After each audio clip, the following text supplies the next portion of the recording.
Welcome to the Emerging Biotech Leader, where we help biotech leaders maximize the value of their therapeutics from clinical development to product launch. We're your hosts. I'm Kim Kushner. And I'm Ramin Farhood. We are here to help you navigate the pitfalls of the biotech industry and illuminate the path forward. Welcome to today's episode of the Emerging Biotech Leader. We're so excited to welcome Dr. Sharief Taraman today. He's the CEO of Cognoa. He's a pediatric neurologist by training, the former division chief of the Children's Hospital of Orange County, board certified in clinical informatics, and has had some amazing experiences truly as a serial entrepreneur in a lot of different ways. Today, we're going to be speaking about the role of AI in medicine more broadly, about the digital medicine space, digital therapeutics, digital diagnostics, and everything in between, as well as a vision in the future for the industry. So welcome to the show, Sharief. Really excited to have you here. Thank you for having me. It's a pleasure to be on. To start us out, would you mind maybe giving us a little bit more of an overview of Cognoa? What is the organization? What are you building? And what is the vision for what the organization can be? Yeah, so Cognoa is this really interesting organization that I became aware of about 6 or 7 years ago. I had the pleasure of speaking on artificial intelligence in medicine, specifically around neurosciences and pediatric neurodevelopment. And I met their founder, which is Dr. Dennis Wall, who had originally done his initial work that founded the company out of Harvard and then moved over to Stanford now and is a professor over at Stanford University. And it was just really remarkable to see, this company, which was working on how do we really improve the evaluation of children with neurodevelopmental disorders or delays, identify them, and really help them. And so we've been building a software as a medical device. That's the category within the Food and Drug Administration that we fall under. And we have market authorization on a diagnostic, the first of its kind, to aid in the diagnosis of autism, but also breakthrough designation on a therapeutic, also to treat autism spectrum disorders. So a really cool pediatric neurodevelopmental behavioral health company, but also with this really kind of cool AI background that they're applying artificial intelligence to improve healthcare outcomes and recognition of neurodevelopmental disorders. One of the things that I've found so interesting, Sharief, and our opportunities to collaborate and how you've talked about the organization is not just the limited focus on autism and the potential to diagnose these children early, but really the broad potential to diagnose autism as a precursor for other diseases, as well as the comorbid conditions that are often associated with autism. Can you speak a little bit more about kind of that future potentiality, as well as some of the conflated diseases that you're thinking about and really working on? Yeah, so the interesting thing and the reason that AI is so important in this space is because there's a lot of heterogeneity within autism spectrum disorders, and related conditions are often common. So we see a lot of what we call comorbidities with autism. So things like ADHD, anxiety, obsessive compulsive disorder, the gamut is pretty wide. And so one of the benefits of actually applying AI and looking at children in this very high dimensional whole child models, which is what we call it, looking at all the different areas in which kids socialize, which kids, interact with each other, with having movements, etc. So looking at the whole child, it really helps us characterize not only autism, but really start building the pipeline to recognize other related conditions like ADHD, as I mentioned, or anxiety. The other thing that's really interesting in this space is, as I mentioned, we have breakthrough designation on a therapeutic for the autism. When you really understand the condition in high dimensional space and understand what are the drivers by which there are areas of challenge or areas that you want to improve on, and you start really understanding each of these individual patients, we actually start moving from, talking about personalized medicine, which has been something that, people talk about all the time, to actually doing it and really creating, individualized treatment plans. So I think there's a lot of kind of things that are on the cusp in healthcare that we've been talking about them for a long time, but we're actually ready to start doing them. And I think personalization of medicine is one of them. And then the other one is, we've talked about equity, and we can probably get into that a little bit later. But really having equity in our care is a challenge. And so how do you bring justice and democratization of medicine around neurodevelopmental disorders, I think is another, really important topic that we've been talking about for a really long time, but finally have an opportunity to actually do something about. And how does that relate to what you've personally seen in clinical practice? I think the democratization of medicine is absolutely critical, and I know that's been a personal mission for you in particular as you've been building out the platform at Cognoa. Can you speak to exactly what Cognoa is doing and what Canvas and your platform has been able to do to improve access, but really kind of your vision for what it could be? I think, as you mentioned, I did my residency training in neurology, but actually the course of which you do this is you do 2 years of pediatrics after medical school, you do 1 year of adult neurology, and then I did 2 years of pediatric neurology specific training. So in my 5 years of residency, working in the Detroit metropolitan area, I trained at Children's Hospital in Michigan. One of the things that you can see is that, children, especially in this demographic around neurodevelopmental disorder, children who were non-affluent, not white males were getting missed. And the interesting thing is that then when I moved my practice and I started as an attending at Children's Health of Orange County and the University of California, Irvine, it was no better in Southern California. And the reality is, it doesn't matter where you go in our country or where you go in the world, the roots of how we characterize neurodevelopmental disorders, specifically autism, we actually excluded females in the original descriptions.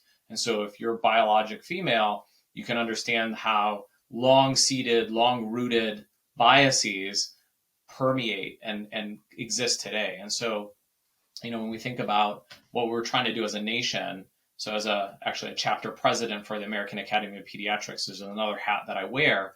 One of the things that we look at is how do we encourage the healthy people goals. So as a nation, we have goals around how do we have a healthy nation.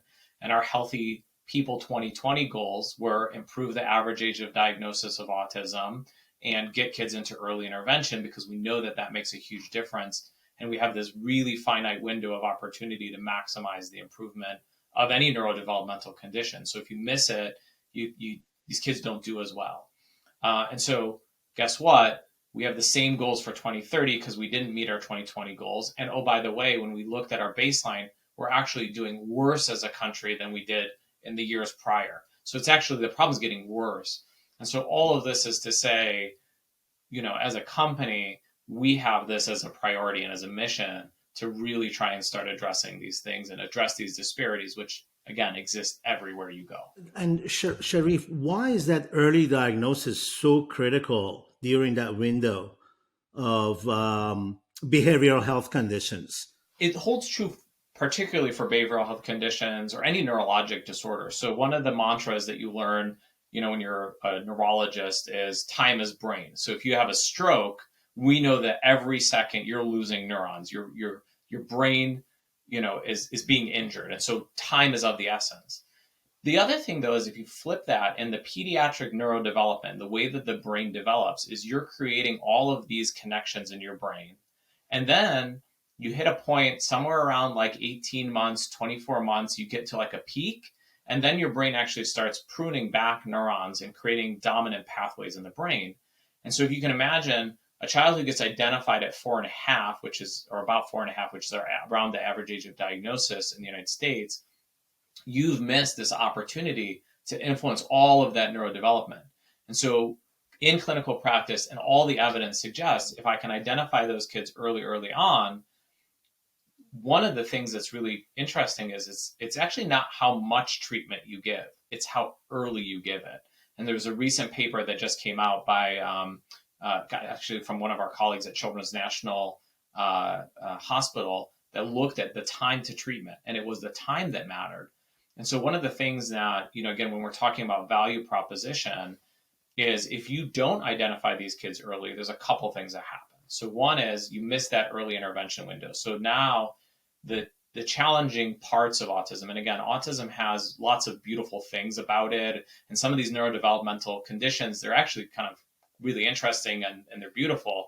But on the flip side of that, we know that if you don't recognize it and you have a tendency, let's say, towards anxiety, which is what a related condition, the more you allow the brain to practice being anxious, the stronger and more hardwired it becomes.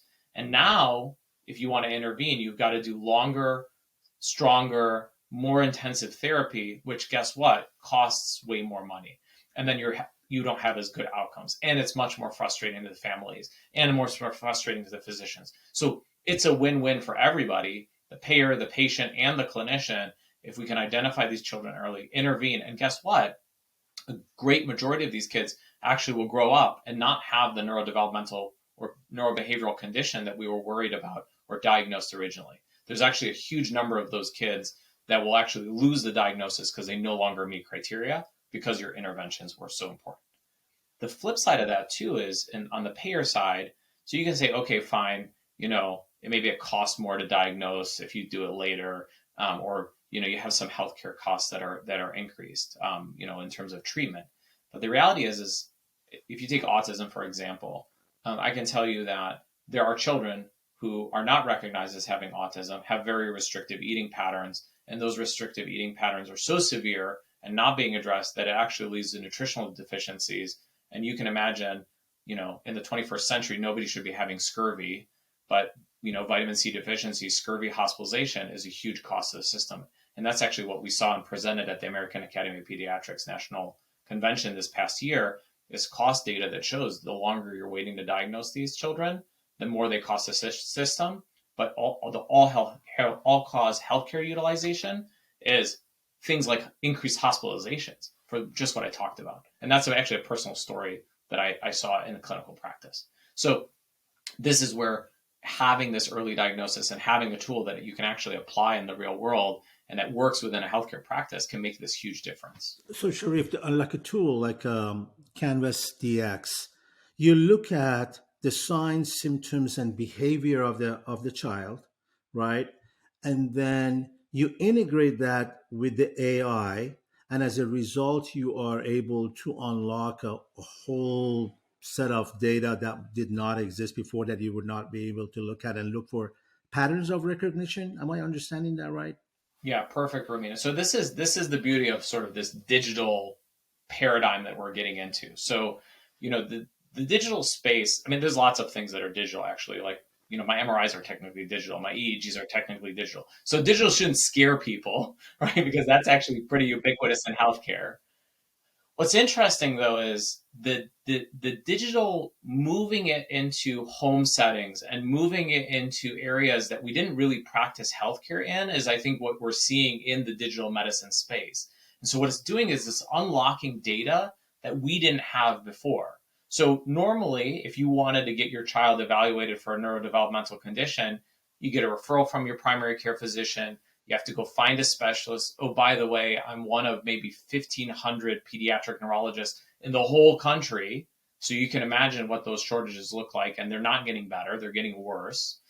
And so you have to wait. Everywhere's got a wait list, and those waits can be months and even years. And then finally you get this evaluation, but the evaluation is pretty time intensive and labor intensive. And guess what? The things that you were seeing at home, your child may not do in the clinic, or because it's a clinical setting, your child may be like, whoa, what is this? This is a new space, and act very different. And I get this sort of misperception of what reality is for your child. And so using the digital tools, we can collect information at home in the child's natural setting, observe the child naturally, and then to the point about AI, what you're doing with AI is you're looking at maximally predictive features. So one of the challenges that happens in these spaces is, as a human, we think very linearly in many ways. So we go down and we say, okay, does the child have X, Y, Z features? And you sort of can rank them, and then you can add them up. But the reality is when you do that adding, you're not looking at how one feature is related to another feature. And the beauty of artificial intelligence and machine learning models is you can look at how every feature is related to every feature. And if you're intentional about making sure that your data sets are diverse and have, persons of color and socioeconomic status and geographic diversity, you can start overcoming some of these biases. And then you can feel comfortable within a heterogeneous population that you get the right answer. One of the things that I found really interesting, just kind of building on what you just said, is when we think about the phenotype of some of these diseases, there's the phenotype of patients that you're looking at specifically for autism, but also autism as a precursor diagnosis for other diseases that might be genetically meditated and we might need something much stronger than a digital therapy to intervene, and early intervention, whether it's through traditional mechanisms or otherwise, wouldn't be enough, kind of given everything else that this child is managing or dealing with. Can you help us understand how you're thinking about AI as a mechanism to actually diagnose some of those patients, or the possibility of that? Yeah, so the original work that Dr. Walt was actually doing. He's a biostatistician, and he was trying to figure out the genomics problem. And he was trying to understand, can I identify the genes that result in autism? Because we know that there's a genetic component to it. The challenge now is, guess what? You have many genes to many different types of autism, right? And so autism is not one thing, right? It's a hodgepodge of stuff that we call autism, right? And it's a presentation. And again, when it causes impairment, we call it a disorder because it's makes your life challenging. So you can have autistic features, but that doesn't make you have autism unless the autism is actually causing impairment. Or I like to say, I have some obsessive compulsive tendencies, but I don't actually have OCD because those obsessive compulsive tendencies don't result in a disorder or a challenge, right? The only, actually, by the way, psychiatric condition or DSM-5 condition that doesn't have to cause impairment would be tics, which are like a movement disorder. So you can have tics, and even if it doesn't cause impairment, you still have tics. Everything else, right? So you can't be a little bit ADHD and you can't be a little bit autistic disorder, right? The disorder part has to be that it causes challenges in your life. Anyways, so a little bit of a side tangent. I will answer your question, which is, how are we thinking about phenotype, genotype? So this is really interesting. So as we map these kids out in high dimensional space and we start marrying these phenotypes to genotypes, you can start seeing patterns that exist. And again, one of the reasons that I think we've, quote unquote, we as a society or as a healthcare or as researchers have failed to identify the genetic disorders that are related to autism, except in some instances, is that we don't have good phenotyping of these kids. We have, quote unquote, right, autism spectrum disorder, which is a lot of different things. And so as we map them out in high dimensional space and we collect digital biomarkers, now we can start saying, okay, how do these relate to the genotype? The other interesting thing around genotype phenotype mapping is that just because I have a genetic condition, and we'll take, let's say, tuberous sclerosis, for example, that doesn't mean I have autism. It just means I have a higher chance of having autism. So again, you still need, and this is why if you look at like the biomarker space, I mean, you can have biomarkers, but that doesn't mean you have autism. Autism is still clinical diagnosis, which is why what we're doing is so important. And again, I think it drives everything upstream. So we're this downstream digital medicine diagnostic front, which if you do the diagnosis properly, then you can actually drive the genotype mapping and you can start driving that therapeutic paradigm, what actually works best for this patient, and do it in a personalized approach.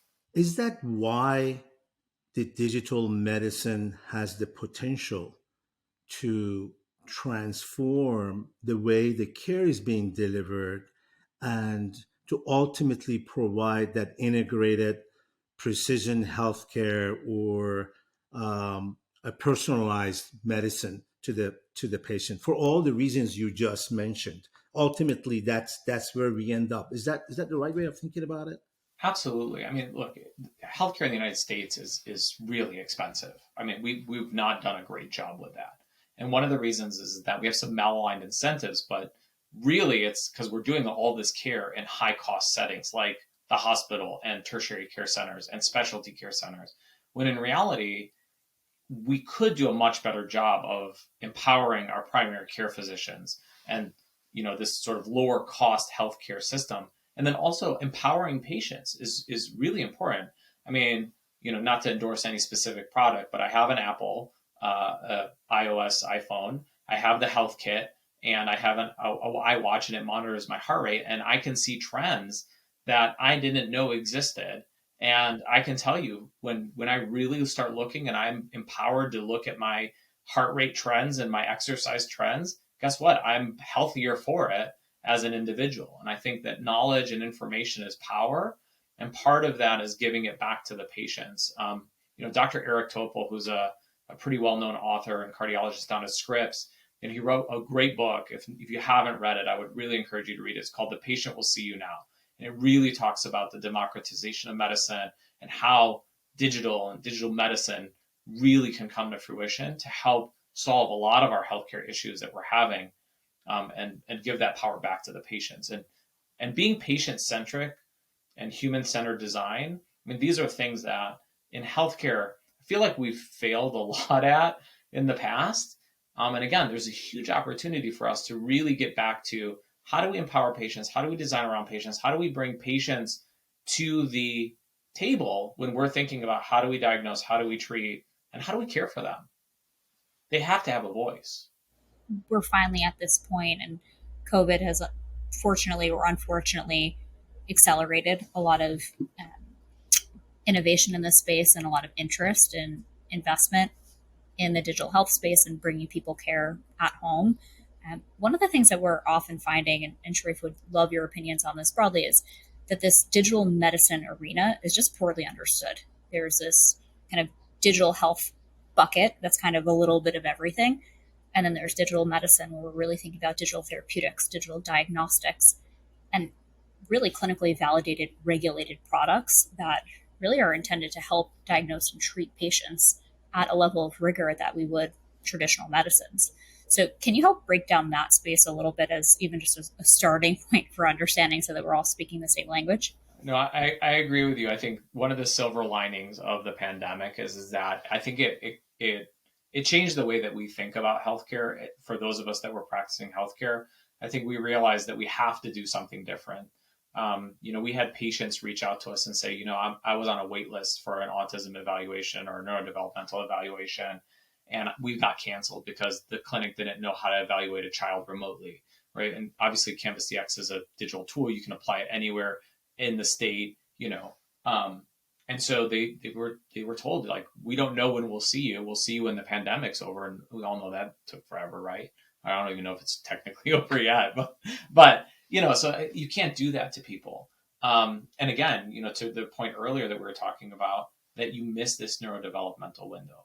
So I think sometimes tragedy or a crisis brings and breeds out innovation.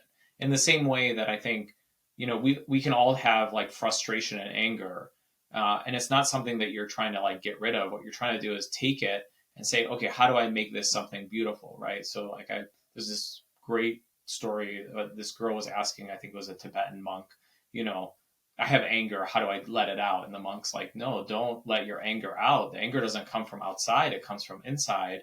And anger is like mud.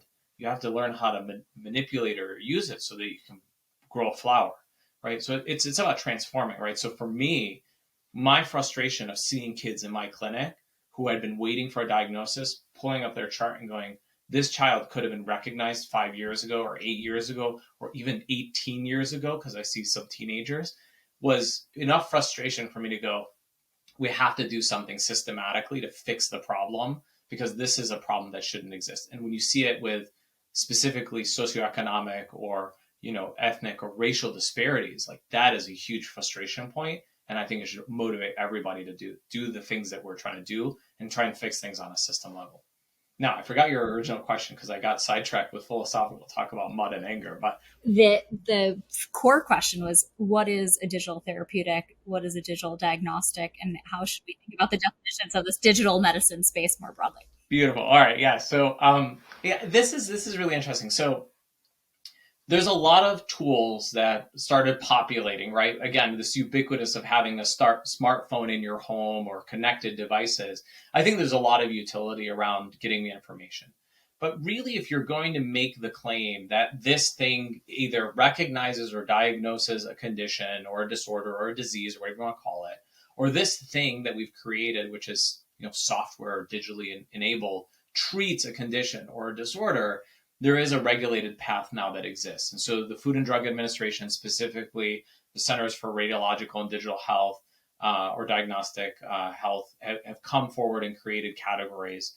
It's called software as a medical device. And these are devices that need to undergo a registered clinical trial with appropriate powering and appropriate endpoints, and really show that they're not only effective, but also safe, right? I think this is a really interesting space. So, I don't know if you all follow this, but we talk a lot about, the change that digital does on our brains, right? And the fact is, if you can create a device like what Achille did with Endeavor RX that treats ADHD with a game, imagine what the negative side of that coin might be. And if you develop the game wrong, right, you could actually exacerbate ADHD, right? And so they went through the clinical study to show it's not only safe, but it's effective. And I think on the flip side of that, I think I would be wary around digital therapeutics that have not gone through the FDA, because we don't actually know, right, if they're safe and effective, and they could actually do something that's negative. So that's one point.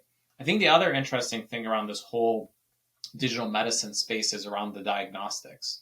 So again, I think, digital diagnostics are fascinating, and many of them have AI embedded within them, right? So the therapeutics, not so much. There are a few.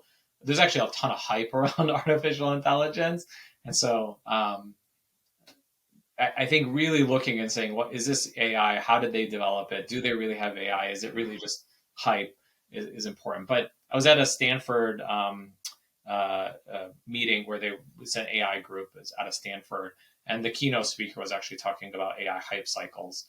And the reality is that everyone in that group was a clinician-based AI, developers or people that work in the AI space, recognize that we're very close to having AI be very ubiquitous within our healthcare systems. And it's starting. I mean, definitely Cognoa is on the forefront of that, but many other individuals have come in, have gotten FDA approval with an AI device. One of the things that, again, that you have to be cautious about with AI, though, is like anything, right? If I have a stethoscope and I put it on the heart, it amplifies the sound. If I put AI onto healthcare, it's going to amplify what's there. And if what's there is bias and racism and sexism or whatever else is going on, right, it has the potential to amplify it. And so there's two really important things, I think, as we're looking at AI embedded within the digital health space that we have to be aware of is, did they recruit and train on a diverse sample of patients? And does that diverse sample of patients represent who I'm going to apply this tool on? And then the other really important feature that I think we really need to push on, and I think it's going to become a commonplace, is don't make determinations or calls, is what we call them, right? And when you're using an AI algorithm, if the AI algorithm can't do that with a high degree of accuracy. And so there's this concept of abstention that exists within the AI healthcare space that very few companies actually deploy. Cognoa is one of them, but it was something that was really important to me as a clinician, that if we don't have this opportunity to say, I don't know, because even as a clinician, you might come see me and I don't know what you have. And I should, and if I'm a really good doctor, I'll tell you, I don't know. And that's what I do. So that's not a plug for me, but we should hold the AI to the same approach. The AI should say it doesn't know when it doesn't know. And that's really important. So even though it is clinically validated artificial intelligence, there's still a chance that we end up in this space that we don't know. It's not quite accurate, or not quite, I guess, final. Exactly. But all tests have that, Ramin, right? Like there's always going to be a false positive and a false negative. But again, when you're dealing with highly complex disorders or conditions, having this like band of indeterminates, and where you can apply and say, okay, I need more information. I need another test. I need, more something else to make a determination, I think is really important, because whether we like it or not, we all have biases, right? Our brains all have a bias. And one of the biases that you can run into is like a confirmation bias, or you can, like an anchoring bias. So these are biases by which, I get an information and I've made up my mind and then I just reaffirm it, right? I think we saw that in the pandemic too, not to get political, but that's what happened, right? Or if you look at social media, right? If I constantly just have the same thing fed to me and I don't have a dissenting voice, right? It creates a certain way to think. And so it's important to actually hear other sides and other opinions on things.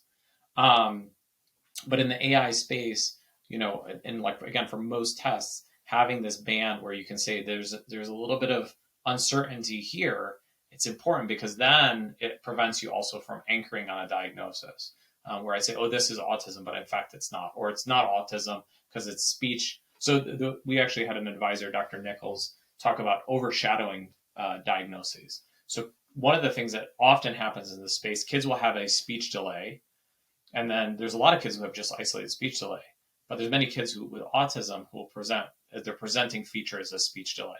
But because the speech delay is so obvious, they're like, oh, speech delay, and they miss the autism. And then it's hard to recoup from that because you miss the opportunity of intervention. Well, what I really like about the Cognoa value story is that it's not just about the early diagnosis and the intervention, which obviously the childs will benefit from, but also there's this whole other aspect of streamlining the pathway to care, right? And providing the providers, equip them with the right tools so they have a more streamlined and efficient pathway so they can diagnose and take care of the patient.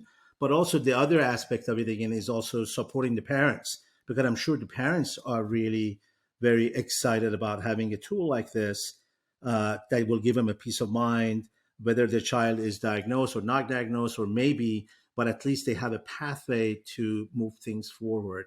Yeah, no, that's a great point, Ramin. So this is actually really important. So there's two things that hold true in this space. Parental concern is very predictive of there's something there. And so we should always listen to our parents. We should listen to our patients, right? When patients come in and they say something's wrong, like who am I to gaslight them and say, no, you don't actually have this problem? Like that's ridiculous, right? And we're starting to see actually and understand this concept of medical gaslighting. But on the flip side of that, the parental voice is also important. And part of what the way that we built the tool is, again, those videos of the child in their home setting is important. So I can see what the child actually does. But the parent actually completes, or the caregiver completes one of the inputs to our device. And so their voice is captured raw, not interpreted by me. And actually what you can see, and sometimes in healthcare, a patient will come in and they'll say one thing, and the clinician, and it's not because a clinician's trying to do something wrong. It's just, again, we have biases. The clinician will adjust or change what the parent said to fit whatever they're thinking. And so they're either discounting or amplifying things that aren't really meant to be amplified or discounted. And so what we do is we look at that in the context of everything that's coming in, and we're not manipulating or changing the inputs as the parents give it to us or as the parents upload it. So the parent and patient empowerment is beautiful in this story. And then to your point, one of the things that we're never going to be able to make our primary care physicians, have more time. Like I just don't see that happening, right? You go to your primary care physician, and right now, until we fix our insurance issues, which is a whole nother thing, I don't have the energy for that right now, but maybe in a future life. You have 5 minutes, 15 minutes with a family as a primary care physician. I really feel bad for them. And there was a study that came out and looked at if a clinician met all of the screening requirements, best practices, and followed all the guidelines in a typical day for a typical number of patients, they would need 27 hours to do all of that. It's a 24-hour day, let alone you only work for like 8 to 12 hours a day when you do clinics. So there's no way, like we can't do all the things that we need to do to take care of our patients in the primary care setting. And so again, this is like when we create these digital tools like Canvas DX, it's gonna work in a primary care setting or in a clinician's workflow. So that's give a physician who normally didn't diagnose autism the confidence and the information in a very hyper efficient way to be more successful. Now, recognizing, look, there's going to be some pediatricians and some primary doctors that are like, yeah, I don't know, neurodevelopment, that's scary, I don't want to do it. And that's fine. The other kind of value proposition to your point is, can you make the physicians more efficient who are specialists? So instead of me taking 2 or 3 or 4 hours to do an evaluation on a child with autism, which is, by the way, that's kind of the standard, can I cut that down and get the information I need in 15 minutes or 10 minutes? And then rather than spending 85% of my resources on diagnosing kids with autism and only 15% on treating them, I can flip that script. And that's what we're seeing. So we're seeing right now in our specialty autism centers, these centers of excellence, they have a resource pot where 85% of it is being spent on diagnosing kids and only 15% on treating. What are we doing? That's totally backwards. Let's focus on get the diagnosis fast and efficiently, and then spend your resources on actually treating the kids. So I want to amplify a couple of those points that you just said, Sharief, specifically around the increasing the amount of bandwidth and capacity of our healthcare workforce, and the fact that Canvas is one tool in kind of the arsenal of digital medicine and digital therapies, digital diagnostics. The digital medicine space in general, I think there's a lot of bad stigma that it's going to replace clinical psychologists. It's going to replace physicians in the diagnosis setting. It's going to be replacing traditional drugs or traditional therapies that are on the market. That gives a lot of traditional stakeholders a lot of anxiety versus recognizing that fundamentally, actually, this is a really critical complement and supplement that is going to further enable more patients to get better care faster in other settings that are really going to expand our ability to help people. Um, can you speak a little bit to that and really how this is such an important complement that's actually starting to round out our system as a whole? Absolutely. And I got to give credit to Dr. Anthony Chang, who's one of my colleagues, mentors, friends. I think he said it best. And he was talking about people who are worried that AI is going to replace them as physicians. And the reality is that AI is not going to replace physicians, but physicians who use AI will replace the physicians who don't use AI. And to your point exactly, Kim, is that, this is a tool. We need to learn how to use it. We need to learn how to use it properly. We don't want to implement it like we did the EMR. The EMR, as it has lots of benefits. Don't get me wrong. I'm a total EMR champion.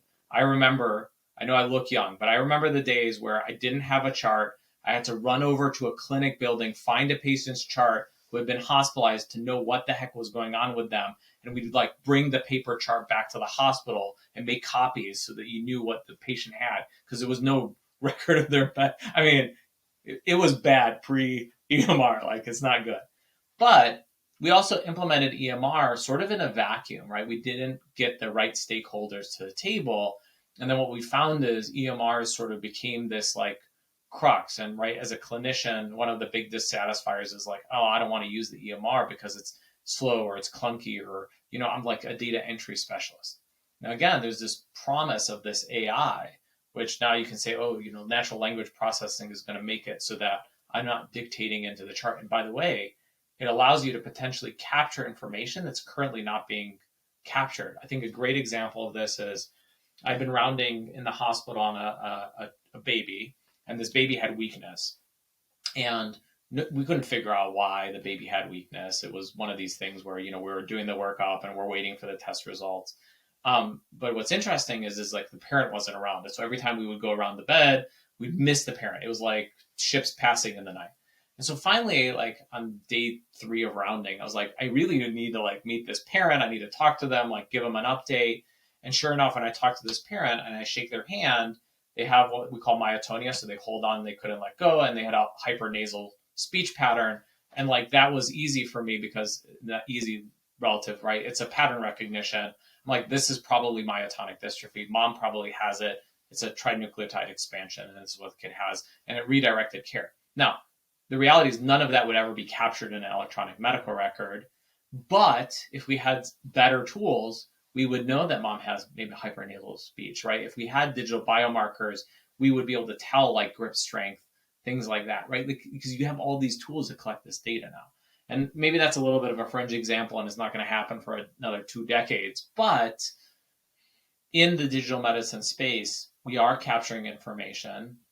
I think the challenge that we have is that it will create a potential data tsunami, right? We're already at that. But so even without digital medicine, I can tell you, so I teach a health information class in the School of Engineering at Chapman University. It's a seminar. And one of the things that I show my computer science and computer engineering students is I load up one of my old school patients who's now 14. I've been caring for him since he was a baby. And I just, obviously anonymized. I just load his labs and I can break the EMR because there's so many labs in his data field that you can't even see them all on one page, let alone, and now that 14-year-old, because we're so good at what we do, is hopefully going to become an 84-year-old. And now imagine what are the labs. And if you're trying to go back and find that they have a genetic mutation that affects their clotting pathways, which is what caused this child's stroke and cerebral palsy, right? You may miss that completely because there's so much information. And so I think there's a lot of promise, but I also have a little bit of caution. I'm not this overly optimistic, unrealistic person. We do need to be thoughtful about how we implement digital medicine. I think we need to be thoughtful about how we implement, artificial intelligence in medicine. I'm not worried about us replacing anything. I know what we're going to do is if we do it right and we do it thoughtfully, we'll address those disparities that we keep talking about. We will make life better for everybody, the clinicians and the patients. We will drive discovery because we're going to know and we're going to discover things that we couldn't see before because we were just wasting the data. We were sending it out into the ether. It was digital exhaust, and now we can capture it. And so I think we have this really beautiful opportunity, maybe from the mud and the anger and the frustration, like let's grow some flowers together. I mean, the real-time data and observing the patient that you're collecting, it's so powerful, right? That will allow the physicians to make a much more intelligent decision based on what the data that they have on a real time or real life situation of the patient. I think that's the whole core value and benefit of a tool like a digital medicine and observing patients, what's happening with them. We have to do this. If there are people that are afraid about doing it, they're a little bit too short-sighted, because the reality is that we are facing a healthcare crisis. We have a physician healthcare crisis. We have a nursing healthcare crisis on the horizon. We will not have enough people to care for our population. We have an aging population. We have kids that are growing up. We have much more births than we had before. The birth rate's high, right? So we have to figure out how to use technology, specifically digital tech, to improve the way that we're efficient, thoughtful, intelligent, to make good healthcare decisions and empower back the patient. So, Sharief, what do you see the future of AI and digital medicine? Maybe fast forward 5 years, 10 years. Do you think there will be a course maybe in medical schools teaching about, digital medicine? And It's actually already starting, Ramin. So we worked with some of the new schools that are coming up. You can tell I do lots of stuff in this space. So one of the things that I worked on was actually helping create a curriculum.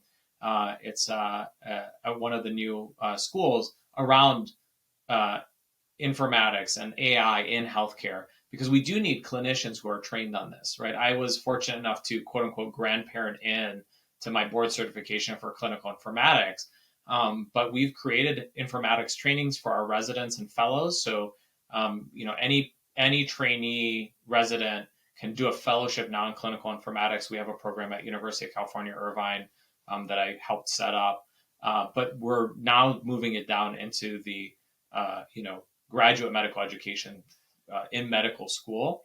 And even more so, like at the hospital or the healthcare system that I'm at, Children's Health of Orange County, we actually run an internship for 8 weeks where we bring in high school and college students to learn about innovation in medicine and, digital health and, informatics and AI in medicine and nanoparticles and all kinds of emerging technologies that are coming out, because that is the next generation. And getting, I think also too, in that spirit, giving opportunities to minoritized individuals or disadvantaged youth is really important. So we actually looked at, about a third of our students that come in through that program are disadvantaged in some way, shape, or form.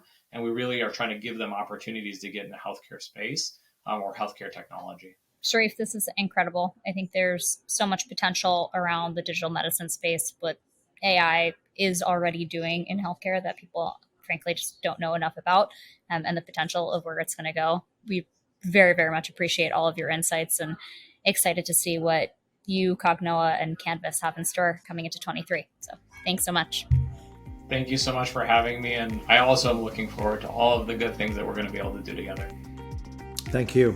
Thanks for tuning in to the Emerging Biotech Leader, an SSI strategy podcast. Join us each month for more conversations with biotech leaders.